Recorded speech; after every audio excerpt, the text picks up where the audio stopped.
Last time I did that, it was so loud you guys did this. So, good morning. Good morning. Welcome to the Unitarian Universalist Community Church. We are a welcoming community where we strive to transform ourselves and the world through love, wonder, and connection. My name is Beth Mackenzie Moore, and I use the he, she, her pronouns. And I serve as the chair of the Music and Arts Committee and some other things here and there. Whether you are here for the first time or the thousandth time, welcome. Whatever you're facing in your own life, welcome. This is a place where we try our very best to be real to one another, to get through hard things together, and to remind ourselves and one another of the values that ground and center us, that motivate us and move us. So, whoever you are, whatever your faith journey, whomever you love, you are welcome here. We welcome all who seek to know the sacred and all who seek to make our world more just. Our commitment together is to be together in covenant, to live out our values, to work together towards our mission. These are what make a church. These are what make our church. The mission of this church to transform ourselves and the world through love, wonder, and connection. Please rise in body or spirit to join me in our affirmation of who this community is, beginning with the all-important word, love is the message of this church, and service is our way. This is our great covenant together, to dwell together in peace and seek the truth in love. And to help one another. You may sit down.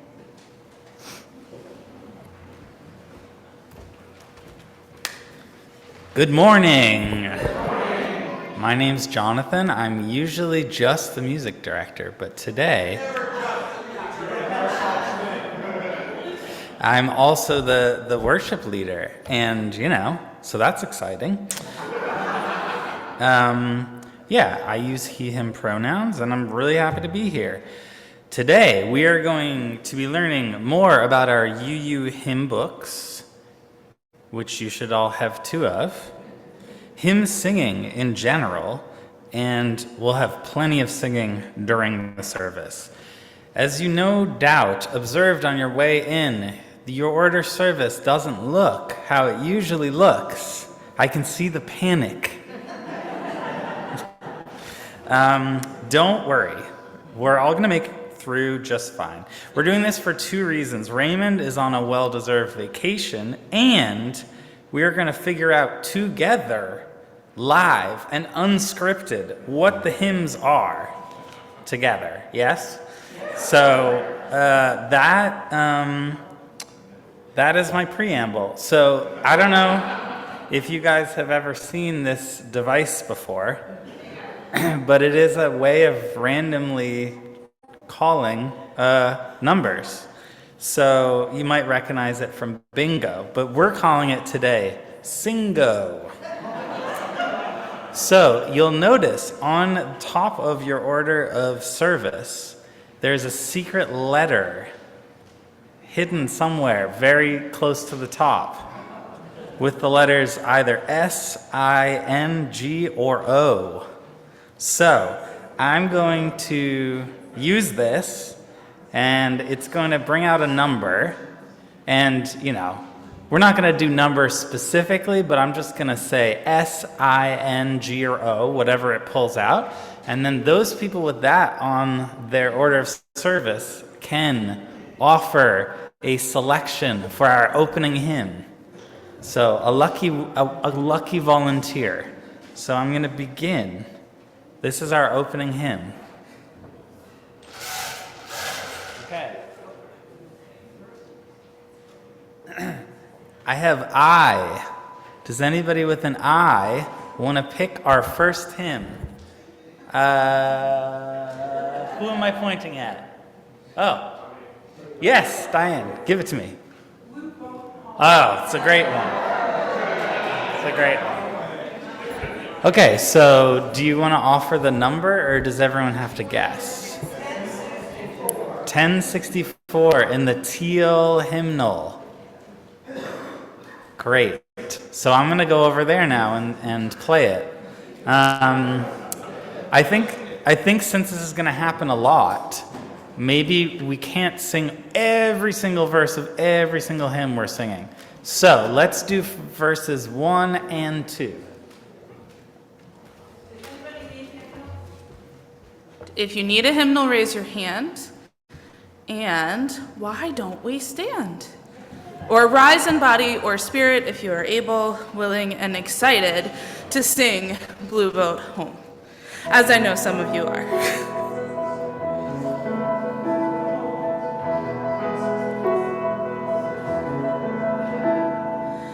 Though below me I feel no motion, standing on these mountains and plains, far away from the rolling ocean, still my dry land heart can say, I've been sailing all my life now, never harbor or port have I known.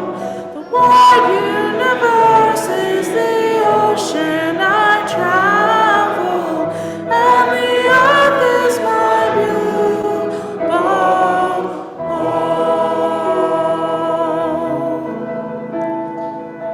Verse 2. Sun, my sail, and moon, my rudder, as I ply the starry sea, leaning over the edge in wonder, casting questions into the deep, drifting here with my ship's companions, all we kindred pilgrim souls, making our way by the lights of the heavens in our beautiful blue boat home. Good job. Wonderful, beautiful, and I think you may be seated.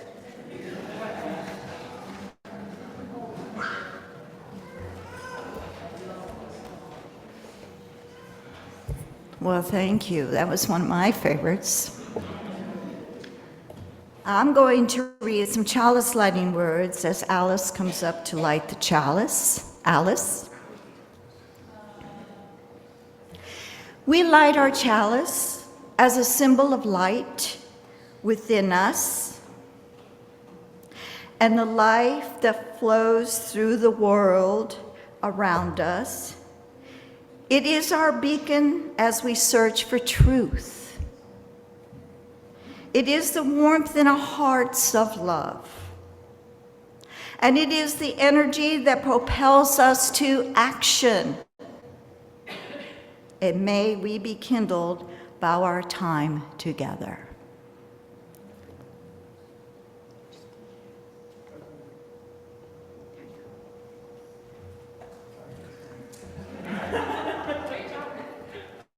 Excellent job.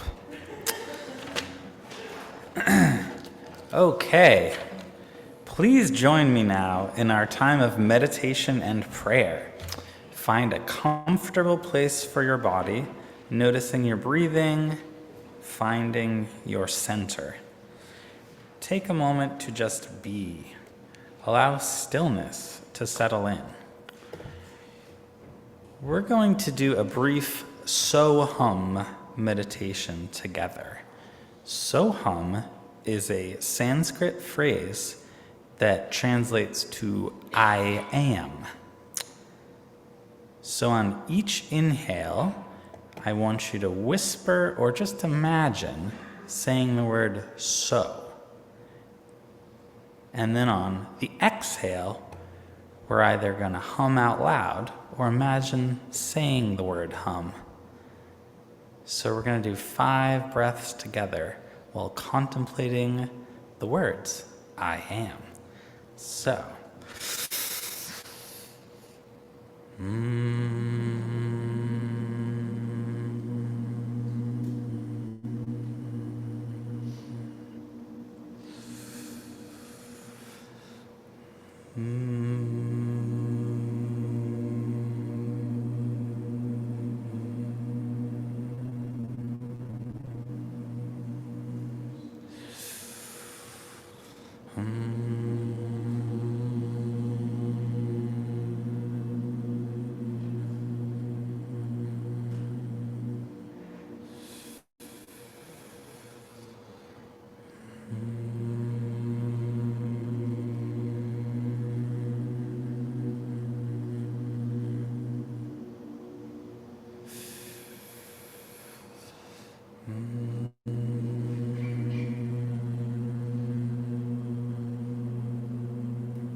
And as we come together every Sunday from our own separate lives, in our own separate homes, we bring with us a variety of joys and sorrows, fears and hopes.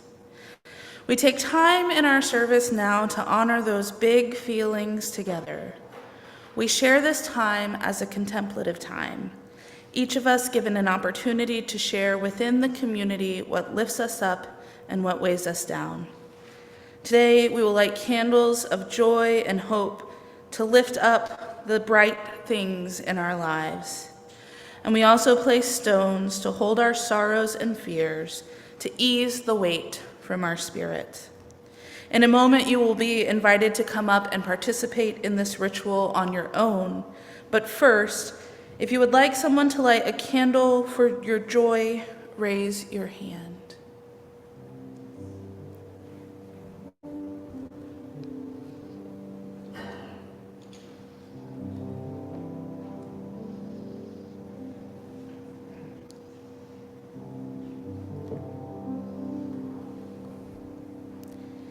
If you would like someone to place a stone for your sorrow, please raise your hand.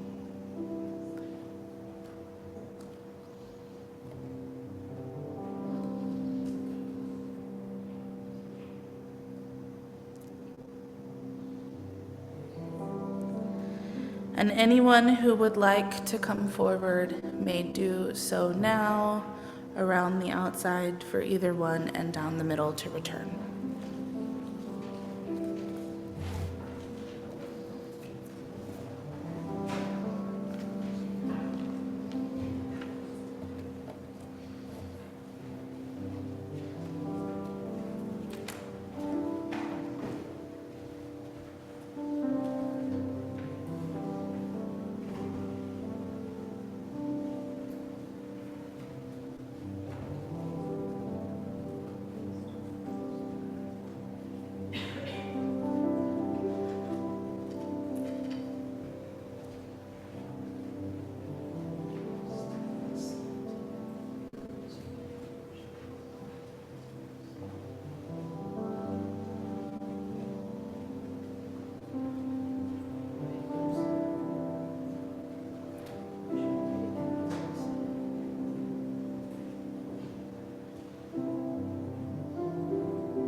we light one final candle for those online and the joys that remain in our hearts.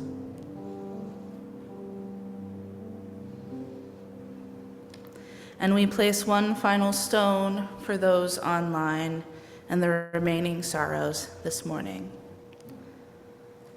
And now we'll join in a sung prayer response, not in either of your hymnals, but found on the screen. There is a love holding me. There is a love holding all that I love. There is a love holding all. I rest in this love. There is a love holding us. There is a love holding all that we love. There is a love holding all. We rest in this love. Thank you. Some very joyful singing today. So I haven't introduced myself, but my name is Adina Danuf. I use she or they pronouns, and I'm your Director of Lifespan Religious Exploration. And now that we've had our contemplative time, I thought we might liven things up a little bit. I'm not going to singo, but you'll have plenty of time, I promise. But in the spirit of fun and music this morning, instead of writing a story, I thought I would bring another song. We need to move, right? So, we're going to sing number 100 in the gray hymnal, Peace Like a River.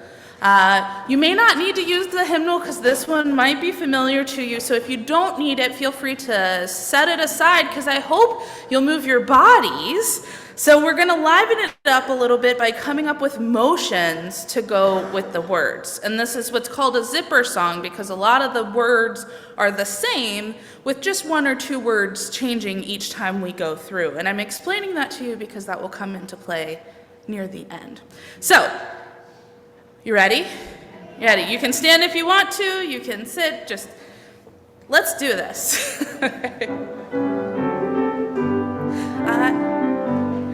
I've got peace like a river, I've got peace like a river, I've got peace like a river in my soul. Or here, I've got peace like a river, I've got peace like a river, I've got peace like a river in my soul. Okay. Now we've got joy like a fountain. So think of these like stone fountains you'd see in the middle of, beautiful, what do you see happening? We've got like, where's the water coming out? So I'm looking for good fountains, okay? Here we go. Can we pick it up just a little bit? Yeah. Joy like a fountain. I've got joy like a fountain. I've got joy like a fountain in my soul. I've got joy like a fountain, I've got joy like a fountain, I've got joy like a fountain in my soul. So we've got love like an ocean, and think about how vast an ocean is, okay? Let's do it. I've got love like an ocean, I've got love like an ocean, I've got love like an ocean in my soul. I've got love like an ocean, I've got love like an ocean, I've got love like an ocean in my soul.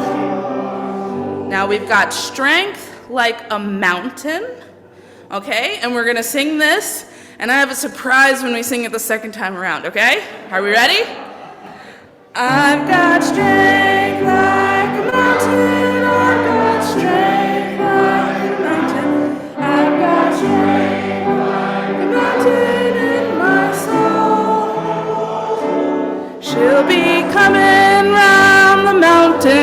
she comes.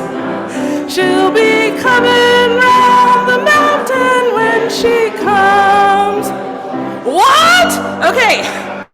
Now, I warned you, zipper songs, lots of the same words, some of them different. We just did a few verses. Peace like a river, joy like a fountain, love like an ocean, strength like a mountain.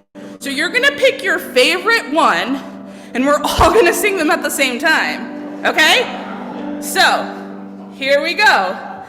I've got like a, I've got like a, I've got like a in my soul. I've got like a, I've got like a, I've got like a in my soul. So whichever one you picked, I hope you carry that with you today. You may be seated and we'll head to class.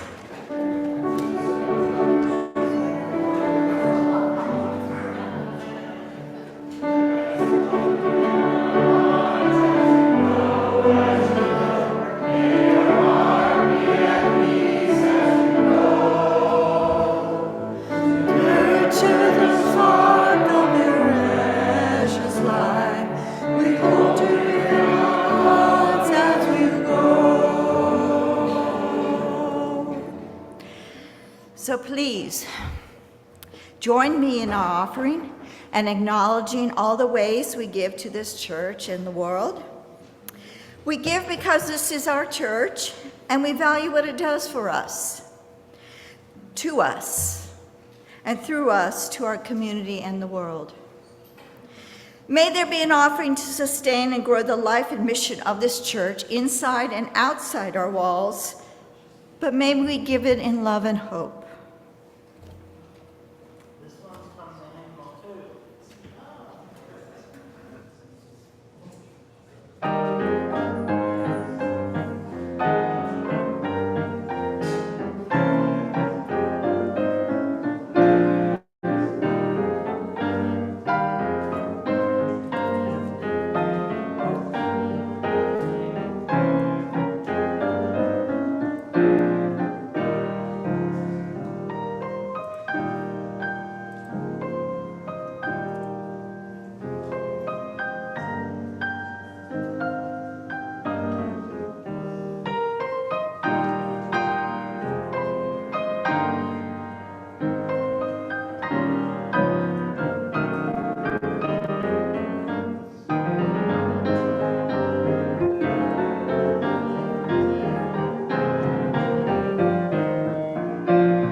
Well, thank you. Thank you for your offering and all the ways you give to our life and our ministry with your time, talent, and trust. Together, our gifts allow us to expand and strengthen the tapestry of love, wonder, and connection that blesses this church and transforms us and this world.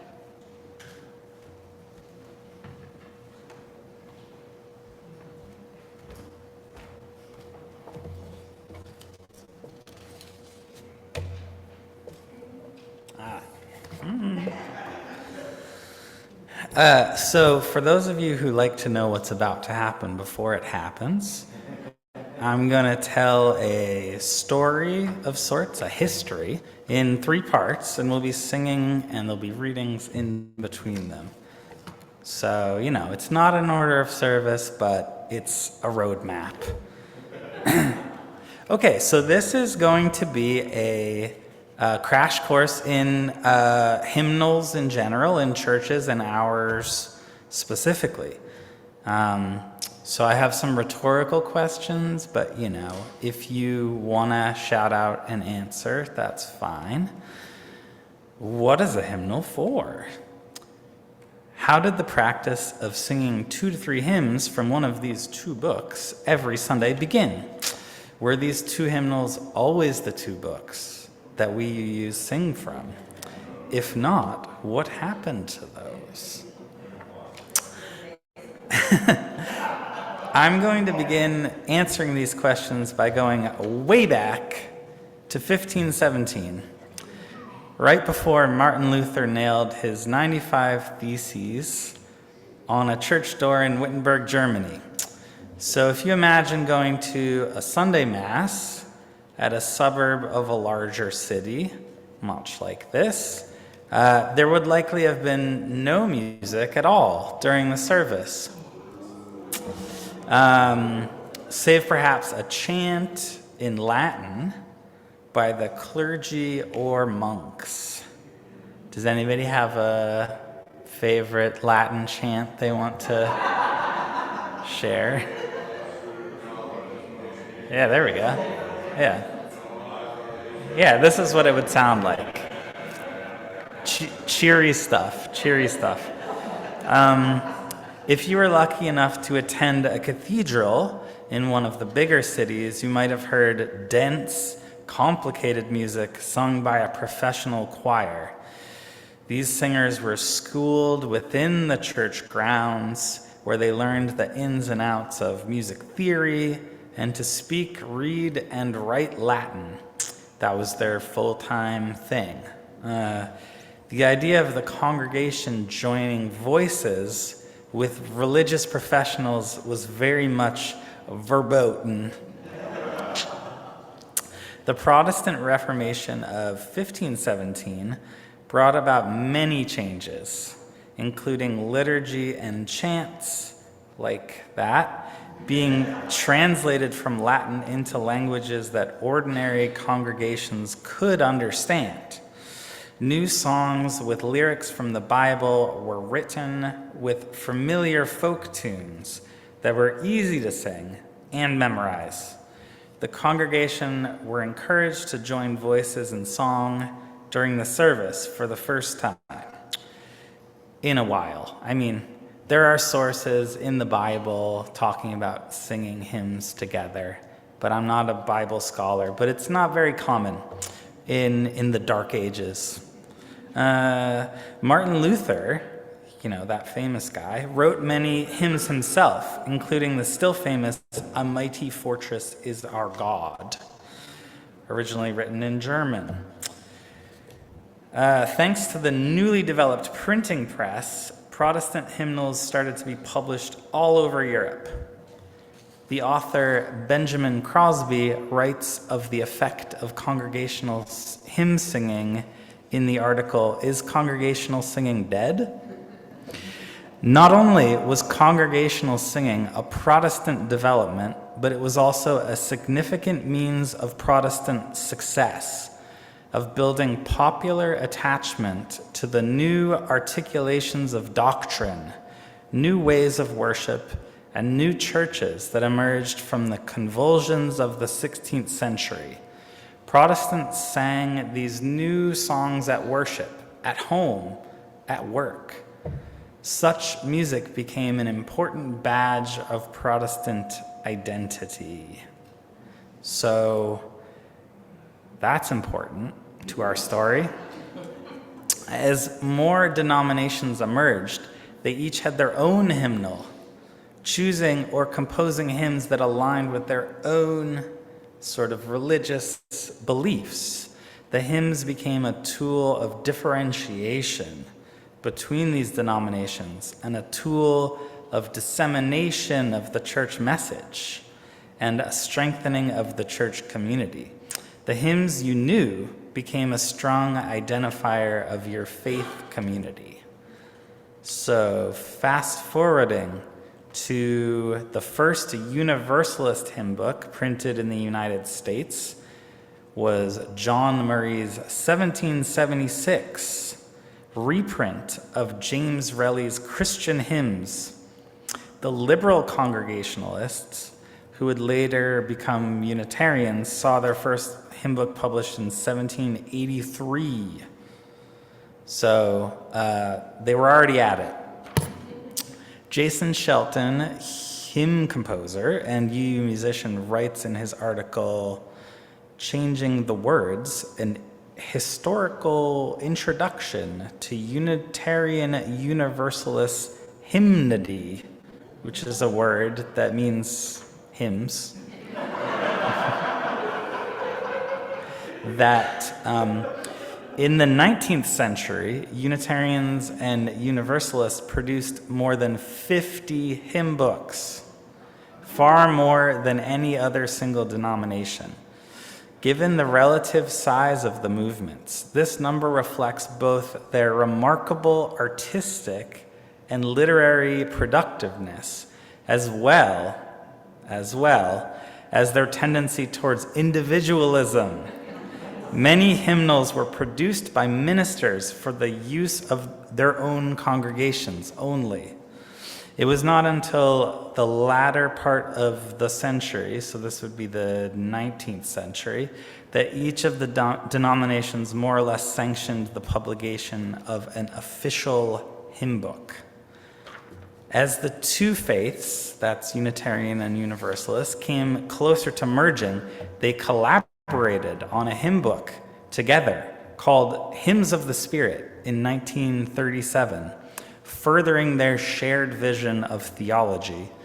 So that was almost 25 years before the official merger. So they were already kind of aligning their theology. So Beth is going to read an excerpt from the preface of that collection, Hymns of the Spirit.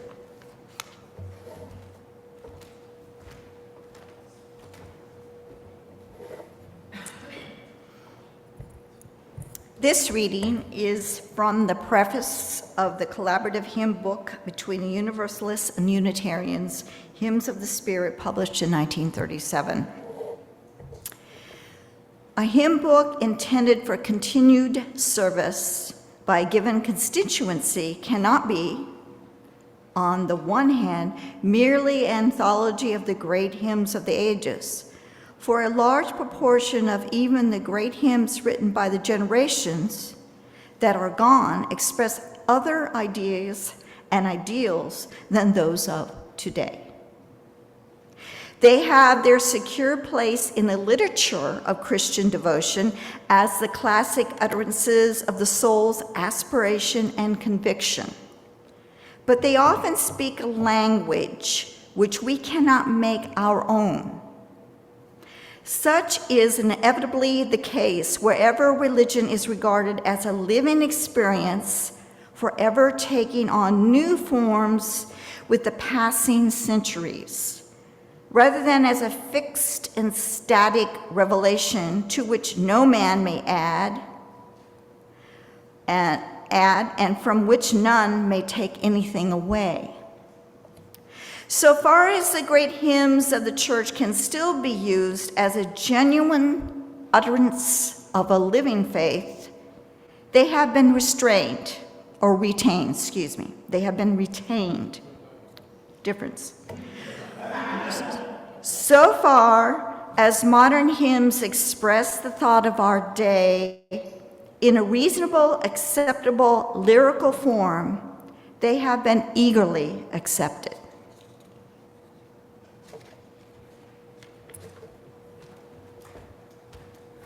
Lots of big words. Let's do some singing.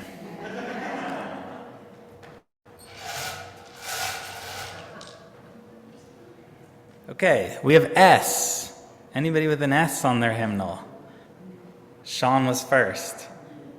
Let's do, we would be 318 in the great hymn. 318, everyone. 318.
So we're going to do another spin, but it's going to be a special spin. If you wanted to or have prepared a solo, you are welcome to. A repeat. S. I have a solo. Oh!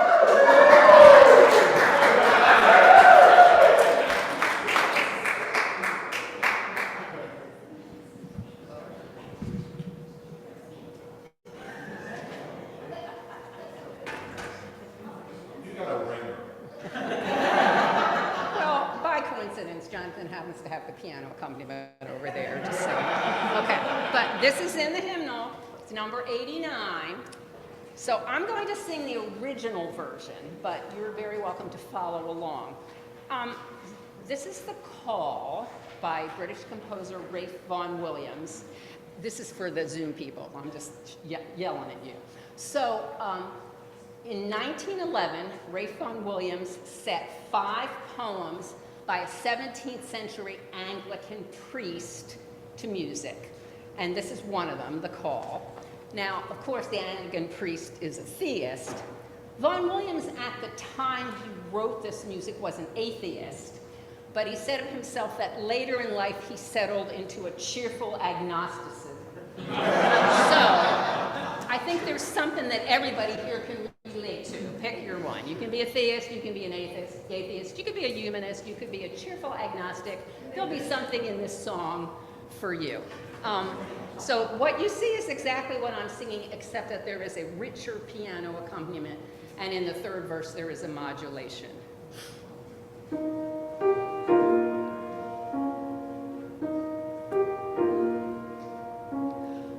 Call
What a lucky spin.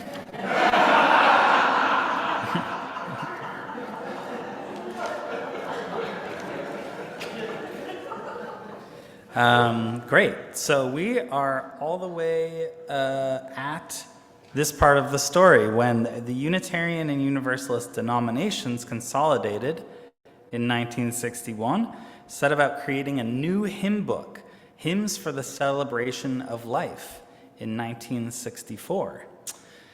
As society went through rapid changes in the 60s, some of you were there, especially the women's liberation movement, the language and selections of the 1964 hymnal did not agree with many progressive UUs.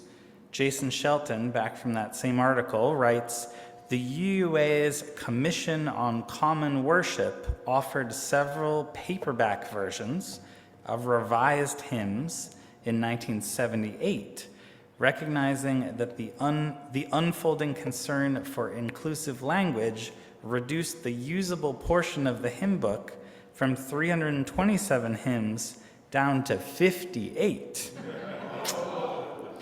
Beth is going to read from the preface of this revised 1978 collection.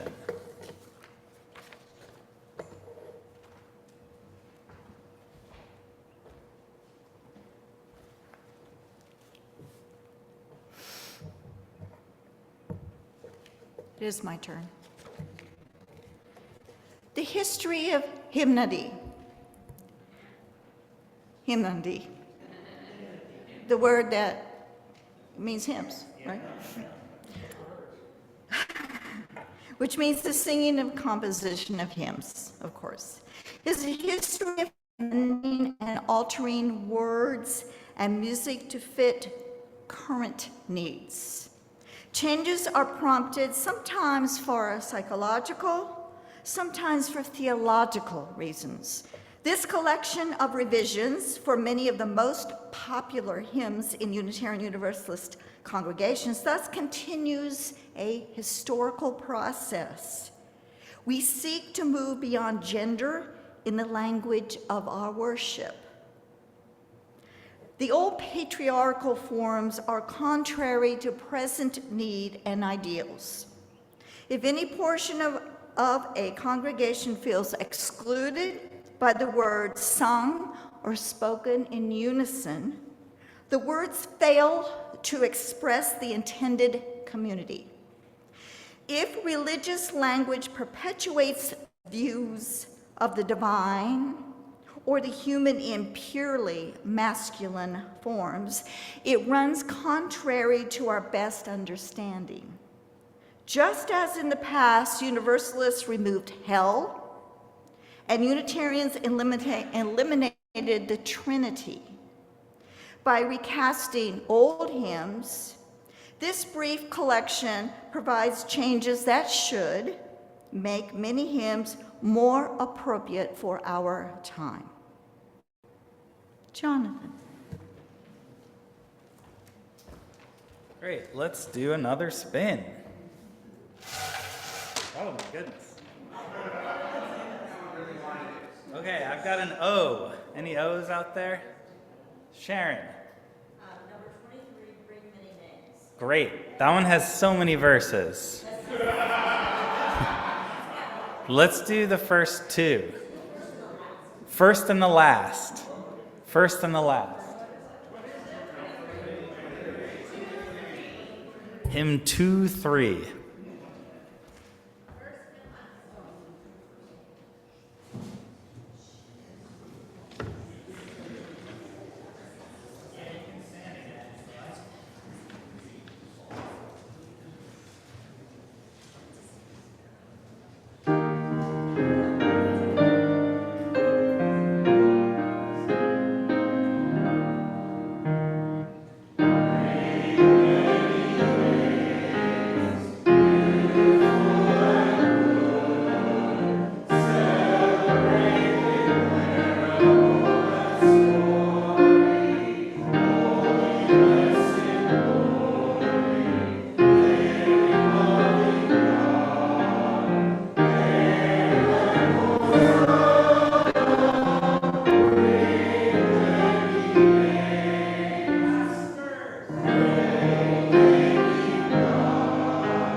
So, we have made it to our present age.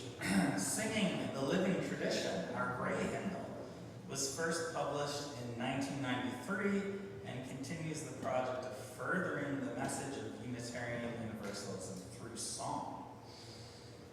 As we widen the circle to include more voices, we gain more context. The Teal hymnal was published in 2005 to further the vision of a multicultural, multilingual faith. The Teal hymnal features a much greater proportion of newly composed music, as well as popular music that hasn't ever appeared in a hymnal before. I'm thinking of anybody's, we already did Blue Boat Home. That wasn't in a hymnal. Yes, exactly. In conclusion, I'm hoping that you have taken away that the hymnal changes a lot, like every 30 years or so. And if you've done your math, 1993 plus 30 years is about now-ish. So it's especially important to embrace that change happens, and it will happen. Even now, there is a UUA task force beginning the process of compiling a virtual hymnal so that the process of adding and subtracting hymns can be more fluid, like it doesn't happen every 30 years, If there's a great new song written the year after a published hymnal comes out, we just have to wait 29 years? No, the virtual hymnal. I don't know. I'm going to learn more. I am interested in the process. So my homework to you is to get curious about what is in the hymnal, as it is a very deliberate message of what we believe and our values. Thus ends my presentation. So let us sing one last hymn out of the bingo. Singo. We've got N. Oh, Mary Lynn. 131. Wait. I can do this. 131 is Love Will Guide Us.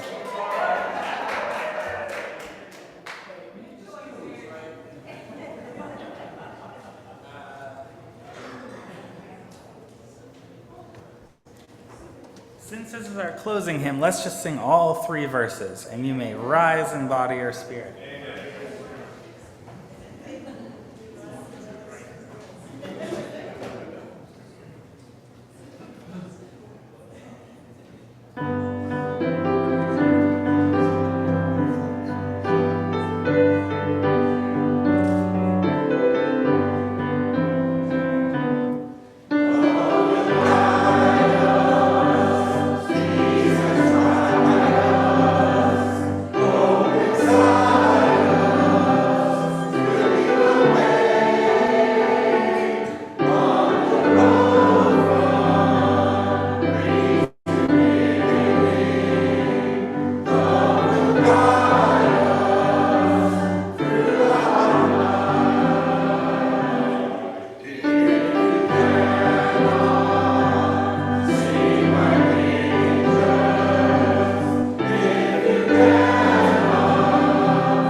our closing words. In preparation for our closing, let us reach out to each other in whatever way we feel comfortable. When you go, notice and engage with the words in our UU hymn books. When you go, go in peace. Leave this place knowing that you are good and knowing that you are loved. Take your light and your dark and your love from this place. Share them with the world and stay safe until we meet again. And thank you so much, everyone. Enjoy coffee hour and conversation. Have a great week.